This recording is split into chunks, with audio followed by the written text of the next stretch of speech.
Renungan Harian Senin 21 September 2020. Pekan Biasa ke-25.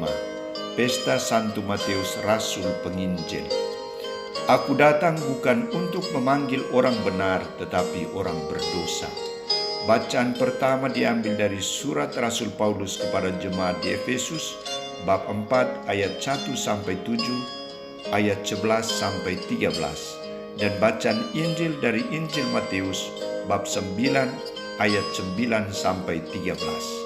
Saudara-saudariku terkasih, pemilihan dan penetapan Allah terhadap manusia yang dinilai memiliki komitmen dan hati nurani yang baik tidak akan mengecewakan Allah. Buktinya adalah Matius pemungut cukai. Ia dikenal sebagai kepala bea cukai di kota Kapernaum, daerah Galilea. Bagi orang Yahudi, jabatan sebagai kepala bea cukai adalah jabatan yang kotor. Mereka dikategorikan penjahat dan pelacur karena mereka menjadi kaki tangan dari penjajah Romawi. Mengapa Yesus memilih penjahat untuk menjadi muridnya? Bagi orang Yahudi, Matius seorang pendosa, penjahat dan pelacur. Tetapi bagi Yesus, Matius adalah seorang yang baik, bertanggung jawab dan jujur. Ia berharga di mata Yesus. Saudara-saudariku terkasih, kisah Injil hari ini, Lukas menceritakan tentang Yesus memanggil Matius pemungut cukai untuk mengikutinya dan ucapan syukurnya atas rahmat panggilan itu. Pertama, panggilan Matius, ikutlah aku. Panggilan ini sifatnya mendadak, tidak diketahui oleh Matius. Namun pertemuan di tempat kerjanya Matius adalah suatu karya rahmat dan kehendak Allah. Panggilan Yesus menggetarkan hati Matius untuk meninggalkan pekerjaannya sebagai kepala bea cukai menjadi pengikut Kristus. Ikutlah aku. Panggilan Yesus mengajak Matius untuk berani memutuskan sikap, yakni meninggalkan cara hidupnya yang lama sebagai orang berdosa pemungut cukai, mengikuti jalan hidup yang baru, jalan hidup Yesus. Maka berdirilah Matius lalu mengikuti dia. Kedua, ucapan syukur atas rahmat panggilan. Ucapan syukur atas rahmat panggilan dilaksanakan dengan makan bersama di rumah Matius. Yang hadir dalam perjamuan ini adalah Yesus, para murid, dan para pemungut cukai. Tujuan ucapan syukur ini adalah Matius dan teman-temannya merasa bahwa harga diri mereka diangkat dan dihargai oleh Yesus sendiri. Dan mereka diajak untuk hidup menurut jalan hidup Yesus.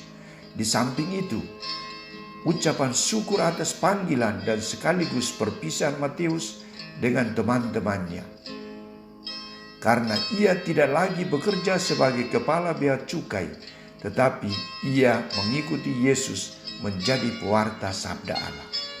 Keputusan Matius untuk menjadi pengikut Kristus ditunjukkan dengan sikap ketaatan dan penyerahan dirinya yang total untuk Yesus Kristus. Ia berjalan bersama Yesus, melihat segala perbuatan dan karyanya. Ia merenungkan, menghayati, dan mengungkapkan kembali dalam sebuah refleksi yang dalam, yang tertulis dengan rapi dan dibicarakan dalam dua bahasa, Yunani dan Arami, suatu dialek bahasa Ibrani. Setelah kenaikan Yesus Kristus, ia menjadi pewarta Injil di wilayah Palestina, Syria selama 15 tahun.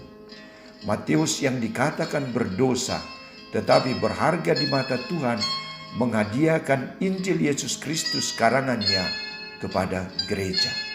Ia mati di Persia sebagai martir. Saudara-saudariku terkasih, hari ini kita merayakan pesta Santo Matius, Rasul dan Penginjil. Pekerjaan dan anggapan sebagai orang berdosa tidak membuat Matius untuk minder menerima panggilan Yesus. Bahkan ia berani mengambil risiko untuk meninggalkan pekerjaannya, keluarga dan harta bendanya, mengikuti Yesus sampai wafat. Ia juga bukan sebagai pengikut Kristus, Rasul Yesus yang biasa-biasa saja. Ia menjadi pewarta yang tangguh dan menghasilkan buah untuk kita, yakni Injil Yesus Kristus karangannya. Di sini Matius mengajak kita untuk tidak minder dan ragu akan panggilan Tuhan. Tuhan memanggil kita, orang berdosa, untuk mengikutinya. Santo Matius juga mengajak kita untuk menjadi pengikut Kristus yang baik dan menghasilkan buah iman, moral, dan kasih kepada orang lain. Kita mohon doa Santo Matius untuk mendoakan kita agar Injil yang telah ditulisnya membantu kita untuk semakin mengenal dan mencintai pribadi Yesus Kristus dan sabdanya. Amin.